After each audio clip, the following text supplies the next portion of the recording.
very grateful today to the Young Socialist Alliance for relinquishing their time on the steps so that Stokely Carmichael could speak as part of the Civil Rights Speaking Series. Before Stokely speaks in about 5 minutes, Pete Kameo, head of the Young Socialist Alliance, has a few very brief announcements. Pete Kameo. We were originally planning to have a memorial for Malcolm X here and have Malcolm X speak on a tape, but we thought the most appropriate memorial we could have was to turn over the rally and have Stokely speak. But I would like to announce a few meetings which are taking place in honor of Malcolm X. The Socialist Campaign is going to try something new. We're going to try to hold a teach-in with the high school students of Berkeley during their lunch hour the day of the assassination of Malcolm X, next Tuesday, February 21st. And I want to invite all of you to that. We're going to have Huey Newton, who's a representative of the Black Panther Party for Self-Defense in Oakland, speaking. We will have Eldridge Cleaver, who's the Afro-American staff writer for Ramparts, a magazine that's making the news quite often lately. We will have Clyde Cumming, who's an Afro-American activist and a socialist, as well as the socialist candidates. I'd like to also announce that next Friday there will be a memorial for Malcolm X in San Francisco. It will be at the Hall of Flowers in the Golden Gate Park at 8 o'clock. And Eldridge Cleaver will be speaking there, as well as Bob Himmel of the Socialist Workers' Party. I'd like to also make a last point that the teach-in, which we're going to be holding at the high school next Tuesday at noon, is also in protest of the City Council's decision. I went before the City Council and asked them to endorse the proposal of the Black Panther Party and other Afro-American groups that a day be set aside for a holiday for Afro-Americans in this nation. And I proposed to them as a second point that they consider the suggestion which has been made, that is the anniversary of Malcolm X's assassination.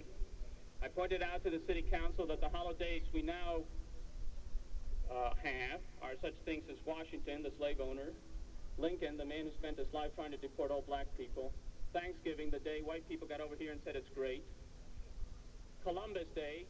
You know, every time a white man went somewhere where there were non-white people there, we say he discovered. You know, Africa was discovered. There's a day for each country. And when Columbus came over here, and there were already 40 million non-white people here, he discovered America. So now we celebrate that day. We have a day for the Italians, for Irish, for every group. But the Afro-American, who makes up the largest minority in this nation, has no day and no holiday for him. And it's very clear part of the destruction of the identity of the black man. So our rally this coming Tuesday will be part to point this type of thing out, to talk about these things to the high school kids and in protest of the City Council. So I'll turn over the meeting now. And I might say this is the first time the Fraternity Council and the Socialists have sort of co-sponsored a rally. Turn it back over to them. Thank you. Thank you very much, Pete. The next speech in the Interfraternity Council Civil Rights Speaking Series will be on April 5th when James Meredith speaks on the Sproul Hall steps. Now, without further ado, I'd like to introduce a man who has contributed greatly to the civil rights movement and a man who has always spoken what he truly believes in, Stokely Carmichael.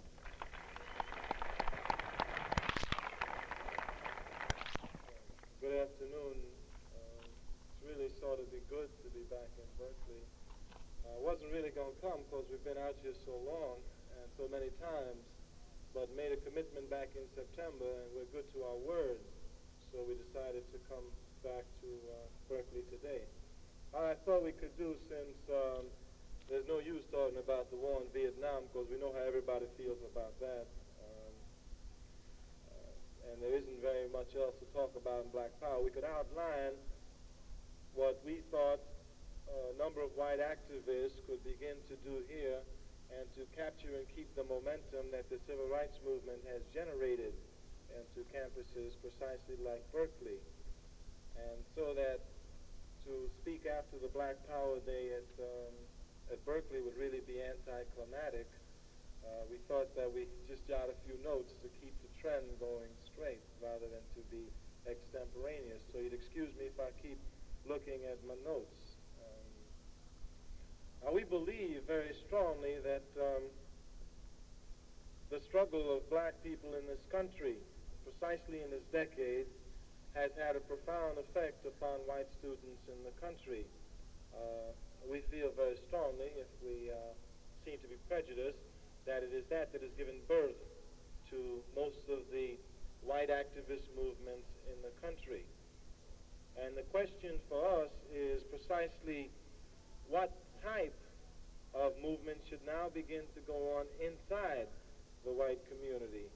Now, I understand that Mr. Shear spoke here yesterday, and I'm not sure that I can urge people to keep on fighting, because sometimes it becomes such a hard job that I just don't know where you can get your energy from to keep on going, especially when you try to talk about the war in Vietnam. It seems everything you do is just completely futile in terms of Batman and Robin and the way they run the country. They have a camp government going on.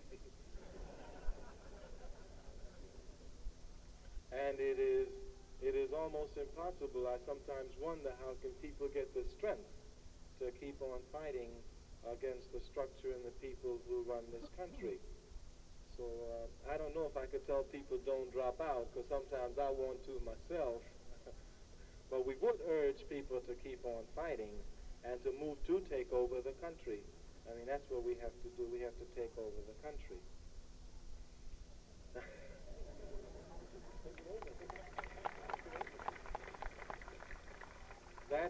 That's the difference between the peace movement and us. They're fighting for peace, and we're fighting for our liberation, and there's a big difference.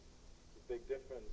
And I think that's the difference between a lot of people. They don't understand that the only way you can stop the exploitation of this country is to take it over. To just take it over from the people who now run it. And that's the real thrust. And that's why you need power. I'm surprised at Mr. Hoffa's statement, but he ought to stick to pulling boats. He does a better job at that, talking about student power. In the early part of the 1960s, obviously, many of the people who started the free speech movement here in Berkeley after that got their indoctrination in SNCC and came back here to carry on that movement. That Mr. Hoffa is right about, and we're very proud of that. We're proud of the Mario Savios, and we're proud of the Bettina Apthekers, because we think that in them really lies the hope of this country, not in the Eric Hoffers. And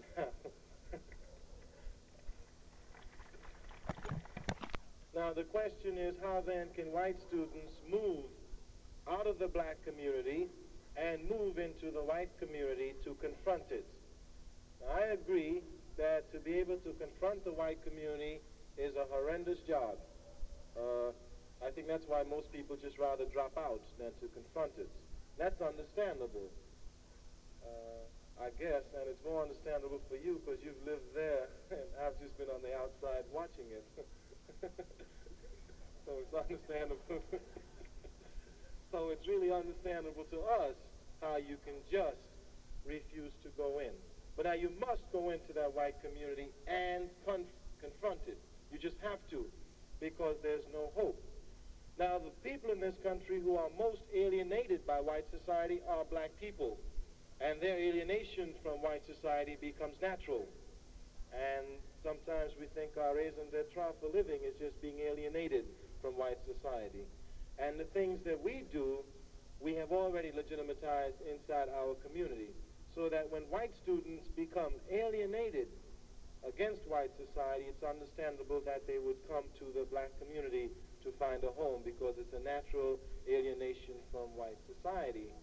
That's precisely, I think, what Ginsberg talks about in How, that he sees many of the white people who are alienated from white society finding themselves inside the black community. But now the real problem, see, I really wish I knew how to say it, because I just see white activists all the time who just run away from it. They can't confront it. They can't go back into the white community and start to fight it. But that's a problem that you have. It's a problem that you must face. You must face it. You cannot run from it, because to run from it is to let the people who run the country paralyze you. And if you represent any hope in this country, you have to go back in there and fight for the country. You have allowed the people who run this country to alienate you from the best in white society. It is understandable that you can be alienated from people like LBJ. Nobody should want to touch him. But now inside the white community, there must be some people whom you can motivate around. And that's your job to find those people and begin to motivate around them so that you can project new types of white leaders who do begin to understand what humanism is all about and begin to articulate it and fight for it. Now that's your job. That's your job. I don't think it's an easy job. It is a difficult job, but it must be done.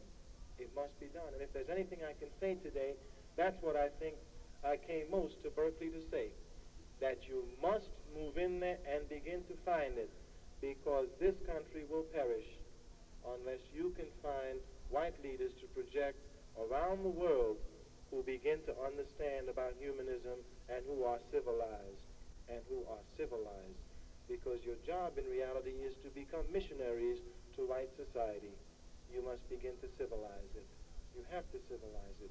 It is terribly uncivilized. Terribly uncivilized. It's true. True. To learn from the black community has radically changed your life. Understandably so, because the black community is by nature the most radical community in the country. It has to be, because we're continually struggling. And people who struggle will by nature produce radical ideologies. I don't think that you can take the same type of ideology that we have in the black community and try to bring it into the white community. You must now begin to struggle against whites inside that community and develop a type of ideology around which you can begin to motivate. And that's drastically important. So you have to begin to explore then some of the implications of a commitment to the change and the way of life in which you live. Now you come to Berkeley, which is a university, and you come here to get educated. Now we know, as Fanon has told us, that an education is nothing more than the indoctrination of the status quo. That means that you have to take over this university and make your education relevant to your way of life, not to their way of life. And that's drastically important. I think the one thing that Berkeley students have is that you have within your hands the power to begin to radicalize education. That is, you can begin to make it relevant to your life, to do the type of things that you need to do. And that is to begin to change the ideology and philosophy of this country. 67% of this country is spent on defense materials. That means that when you're spending 67% of your budget on guns, you must perpetually be at war. That's precisely what this country is about. It is precisely that. They cannot afford to win the war in Vietnam, because if they win the war in Vietnam, they lose. The war must continue. It must continue. And that's why after Vietnam there will be other wars. Because if you spend 67% of your budget to build guns, you've got to give a justification for building those guns. You can't just stack them in a warehouse. And the justification is the use of those guns. And I think that's what white activists who are in the peace movement must begin to understand, that above all else, because of the budget of this country, the country must perpetually be at war. It cannot afford to stop any wars. That means then that you must begin to get your education turned away from a war ideology. That is, you can stop all that Cold War nonsense. You know, you just tell them, all right, so what if the communists take over Vietnam? We don't care. Let the people in Vietnam, if they want democracy, fight for it. Don't you shove it down their throats. You know, it's very important. What if the people of Cuba want communism? That's okay. Let them have it. If the Cuban exiles don't like Castro, let them stay in Cuba and fight him. Don't come running over here. You know? It's proud for everybody to fight. If you believe in what you believe, you should stand and fight, not run. And if the Cuban exiles believe that Castro's a bad man, let them stay there and fight him. I don't run. I fight. That's why I'm not going back to Africa.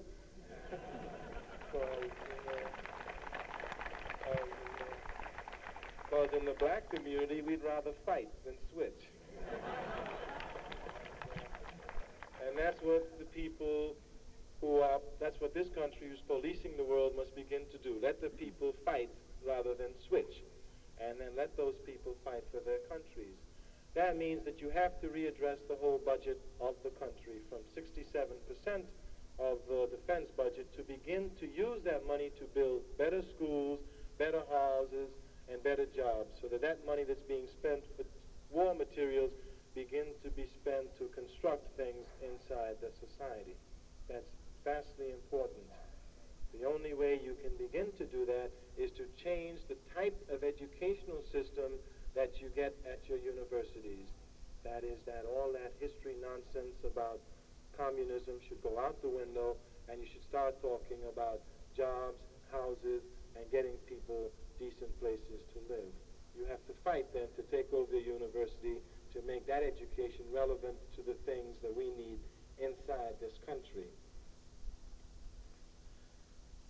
I wanted to talk a little about Reagan, but I really don't think it's important. I should waste my time. I just think that if he raised his tuition, that would be good, because then it would just polarize the lines, and I think that you need to polarize the lines tighter in this country so you can get rid of the people who stand on the middle and really stifle everybody who moves. You know, they're the people who call themselves the moderates, and they don't believe in extremism from the left or from the right, so they just stifle everybody from moving. And if he raises the tuition, it would be good, because they would then have to fight, and they need to learn how to fight, because they've been sitting back too long while other people have been fighting for them.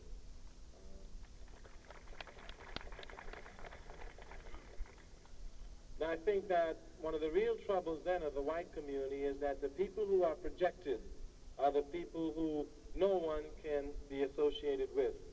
And I've been slowly looking at it, the KKK, the Neshoba County, the Laureen Wallaces, and now the De La Beckwiths, the Reagans, and the people of that sort. And it really bugs me, because I don't see white activists really moving to tear down those people and to build new ones. And you've got to do that. You cannot depend upon us to do it any longer. We must be concerned with black people, not with America. We're saying to hell with America from this point on. We have to be concerned with us.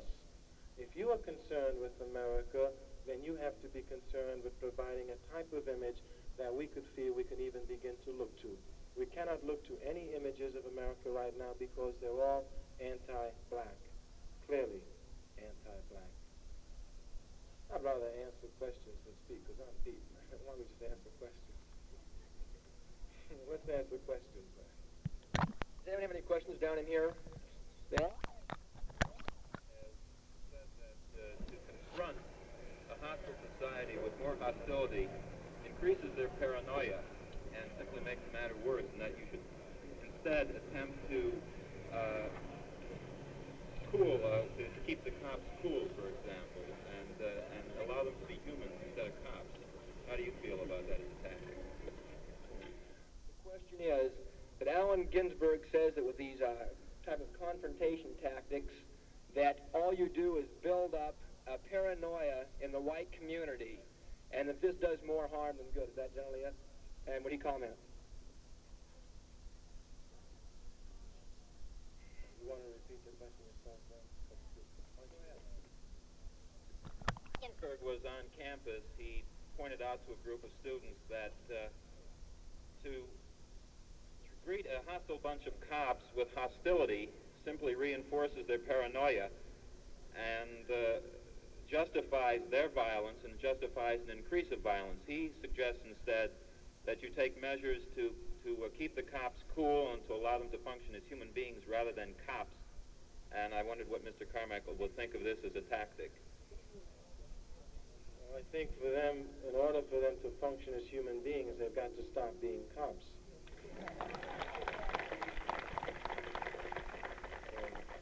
I would like to agree with Mr. Ginsberg, but having come through 6 years of trying to do that, I'm totally convinced that I'm not any longer going to stand and let a policeman whip my head into his humanity. If he touches me, I'm going to try my best to kill him. That may be the only time he can be human. Question is, what does he think of the treatment that Adam Clayton Powell's been getting recently? 1964, we brought a challenge to the National Democratic Party to unseat the Mississippi delegation because of their racism.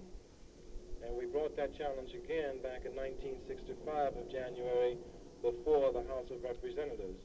They were incapable of unseating the Mississippi congressman because of racism. Yet 2 years later, they tell me that they're capable of unseating Mr. Powell because he's able to do the same things they do with more style. It is crystal clear to me that once again, white society will not tolerate aggressive black men who can beat them at their own games. I should think, though, that on the question of stealing, white America cannot judge any black man. They just cannot. I don't see how the hell white people can talk about me stealing when they stole me.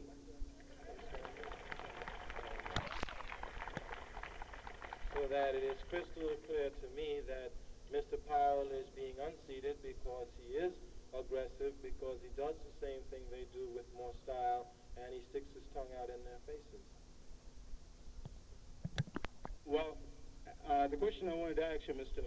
Carmichael, was the fact that in the year 65 up to 66, a great deal of the young Negroes in the ghettos had been obviously misled by the Black Power quota due to the fact that according to the latest Tribune and Chronicle and Examiner and so on, and many of the other American medias, that the young Negroes in the ghettos are taking Black Power the wrong way. That is, they are under martial law, or indirectly under martial law, they are acquiring felony records due to the fact that they are looting and burning. So how do you explain and define Black Power to the young Negroes who are taking it in this term, such as hostility, as to rob and so forth and so on? Isn't that doing a bit of harm? Yeah. Now, I just said that white people stole me. Now, how the hell can they give me a felony record? And I don't think those young kids, they will interpret Black Power. It's theirs. It does not belong to the Tribune or the white press media. It belongs to black people. And that's very, very important, because it means for once we will use a slogan that will be a cohesive element that speaks to black people.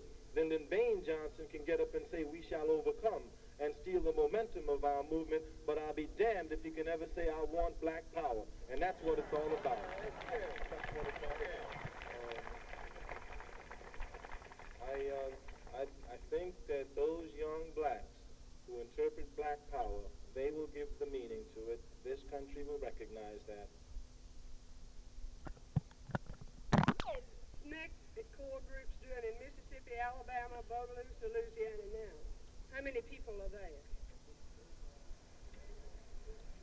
I understand that Gene Roberts wrote an article or something for the New York Times saying that all the organizations are pulling out. We've always seen ourselves as a group of organizers, and while we're organizing the bases, we don't talk about them until we have them organized. We are penetrating the areas in the South where we have a base to broaden those bases. There's no need to talk about that. Gene Roberts and all the other people who want to know what we're doing will see our work when we organize those people in the areas where we're expanding our bases. We are expanding our bases in the South, and we're moving slowly into the ghettos of the North.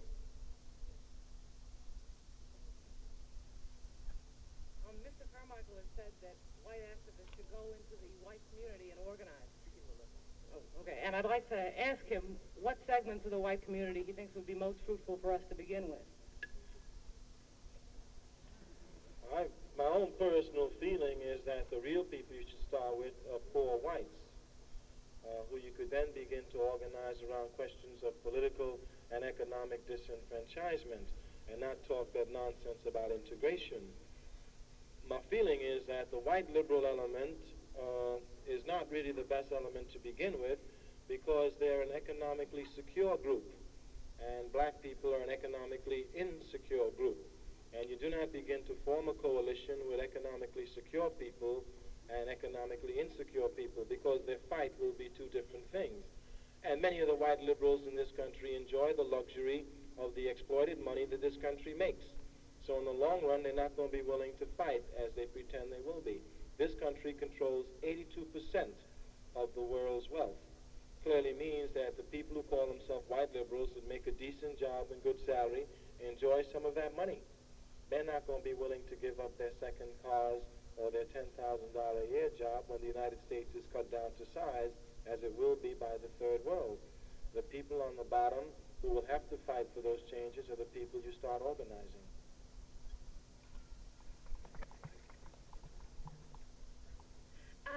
You said that white activists should work to change the image of leadership in America, and then you say that black power doesn't care about America, and I don't understand how these two things go together.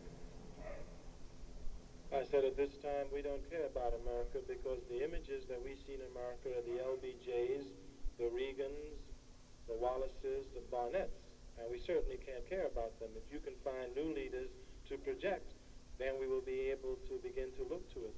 We can't find it now. You can't find it. We have no one to look to. Yeah, I want to elaborate on the first question, which was about the police. And I think the point that the person was trying to get at was the idea of not in your enemy's image. If we fight you, we're playing your games, and we're becoming you. And there's a significant portion of the white community, at least in San Francisco, that's saying we're not going to play your games anymore. We don't dig your society. It's not where it's at. And we're going to build our own society within your society. We're going to get our farms. We're going to give people free food. We're going to start getting youth hostels, etc., for free and build our own institutions. What do you think about that? Well, see, that's good because I don't think they're as oppressed as black people are. We are the victims in this society. And as the victims, we just don't have to fight our oppressor. I wish we could say we want to build our own society, but this society depends upon our back. Its luxury comes off of our backs, and we just have to stand up. And when we do, we're going to have to knock some people off. I've been asked to read a couple of questions that have been handed to me. The question, is it true that you are quitting SNCC when your term expires? And if so, what do you plan on doing in the future? Hell no. Next question is, what are your thoughts about Saul Alinsky? Well, I think he's an organizer. I can't deny that. He's been a good organizer. Recent political developments in the South have evidenced a fairly big white backlash. How do you view the gains of civil rights organizations in the light of this backlash, and what does SNCC intend to do about them in the near future? Well, in the first place, I don't accept your term backlash. I don't think there's any such animal in America. I think this country is racist from top to bottom, right to left. And as black people fight to tear down racism, white people will fight to defend it. An example of that would be Cicero in the summer. White people told black people, you can't come into Cicero. As long as black people obeyed what white people told them to do, there was no trouble.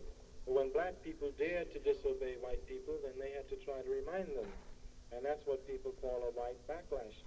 To us, that's just white folks showing their color, no backlash. And I'm not concerned about the backlash. I'm going to fight for my liberation come what may, period. I don't care who doesn't like it. I want to follow what Mr. Carmichael said in context of my question. In fighting for his freedom, I'm concerned that so far at least, as many have commented, that freedom in this country grows as those who have power permit it. And I'm concerned that in the past year, that since Mr. Carmichael has been discussing the concept of black power, and which he believes will provide the cohesiveness that America will eventually recognize, in that past year there has been what many people call a conservative trend in American politics, and from which we have nominally Governor Reagan of California, Maddox in Georgia, in which the open housing amendment of the 1966 Civil Rights Amendment was defeated. And this, with this background of political events, I'm concerned whether and how Mr. Carmichael believes that the concept of black power is worth what might be called is being lost. Black power speaks to black people. Dig it? We have never stopped anybody from moving into our communities. White people have stopped black people from moving into their communities. The question of open occupancy is a white problem, not mine. The failure of white people to pass it is their failure, not mine.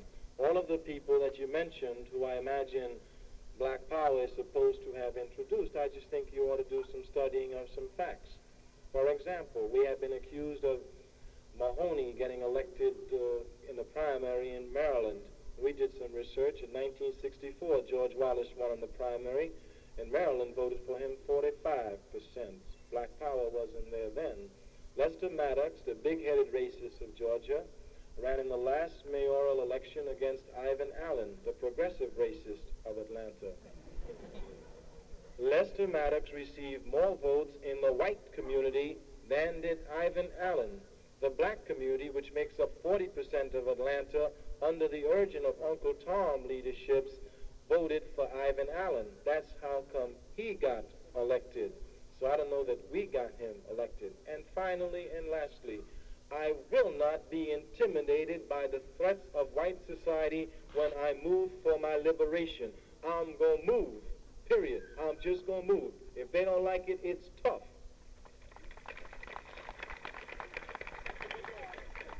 If you get your liberation by building a black community, and the radical whites have not changed white America, then what? Later. I'm just concerned about my liberation. I can no longer be concerned about this country. It has never been concerned about black people, and there's no reason for me to be concerned about it now. I am concerned about my liberation, period. Just 1 second. The next question is, define liberation. Self-determination.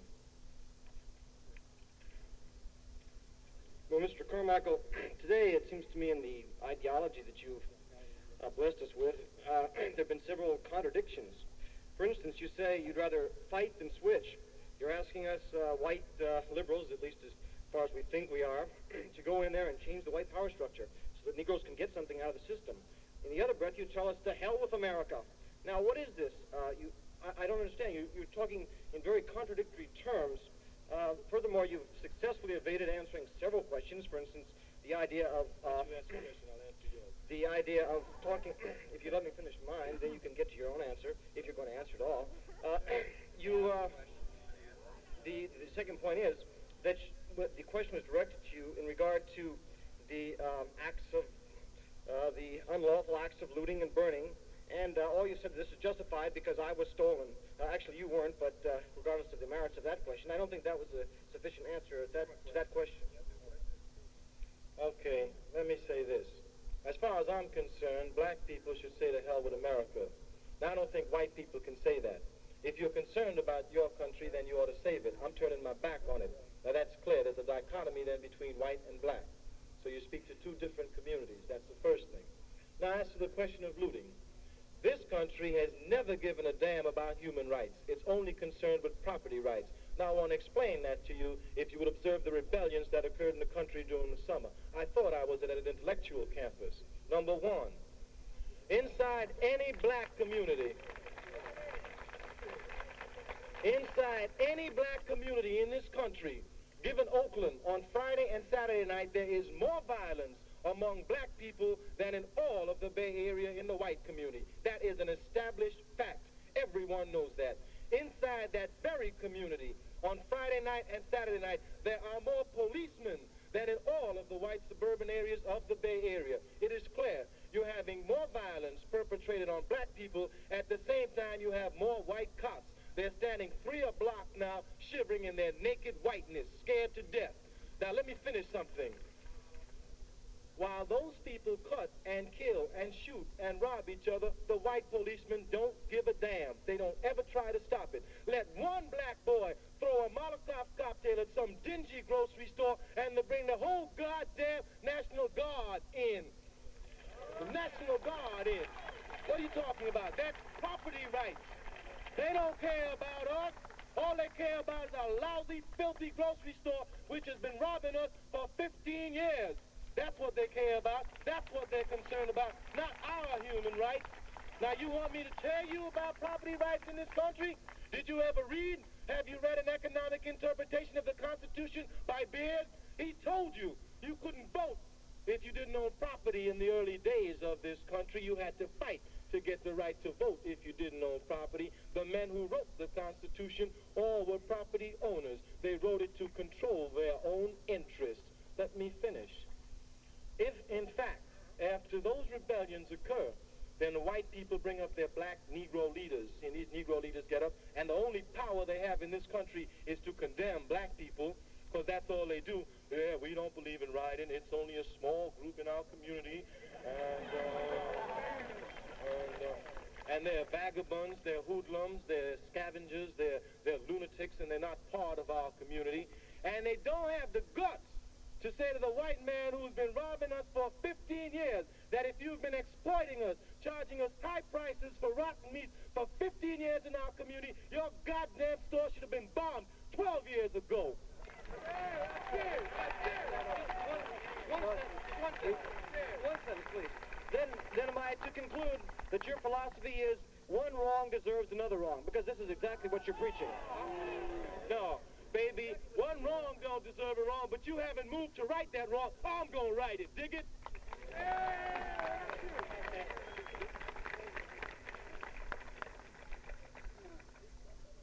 Mr. Carmichael, you indicated in the part before we begin asking questions that it's the large budget that's responsible for the war in Vietnam and the wars to come, rather than the other way around, as the administration would have us believe.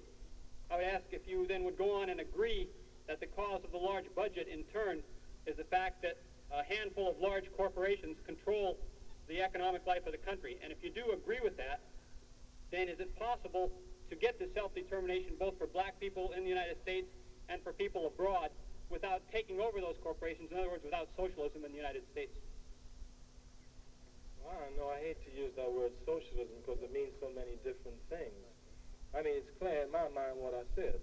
I believe the hope of this country lies in the third world and white youth who are alienated from the society taking it over. Obviously, that means taking over that corporate system where people run the interlocking corporate system of this country and own it. I agree with the question.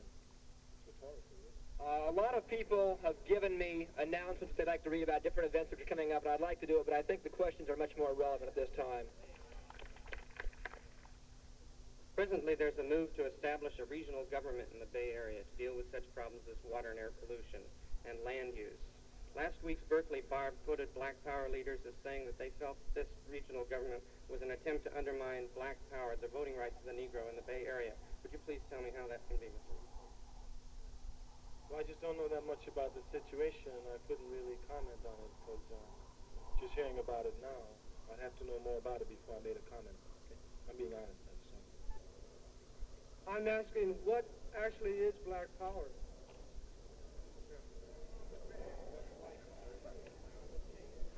The coming together of black people to fight for their liberation by any means necessary. Question's been asked. Edward Brooke was elected to the Senate in the state of Massachusetts by an overwhelmingly dominant white population. Do you think this is a good image for the Negro to look at? Well, I noticed that the Republican won another seat in Congress, in the Senate. How can you account for the public outcry over the CIA-NSA involvement? Can this protest be used by the student community? When we used to cry about the CIA, people used to say we're paranoid. The trouble is, you just don't know who the CIA is. If they try to get me, I'm going to claim that I'm a CIA agent.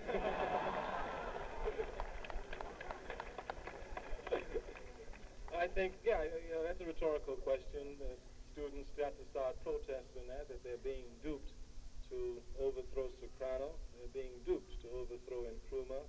They're being duped to overthrow everybody else who the people who run this country see fit to be overthrown. Would you please comment on Negro-Jewish relations concerning the young radicals? 5 minutes.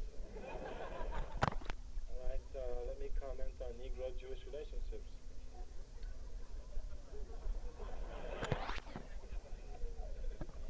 I don't know. It's a good thing, I guess. What has happened to the Freedom Drive in the South? Has CORE, SNCC, and the NAACP pulled out for the North? Is it a lost cause? My question before, I said we're moving back to broaden our bases in the South.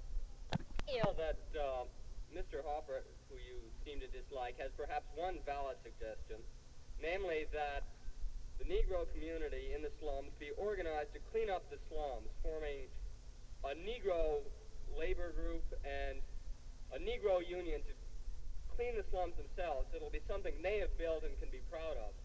Would you care to comment on that?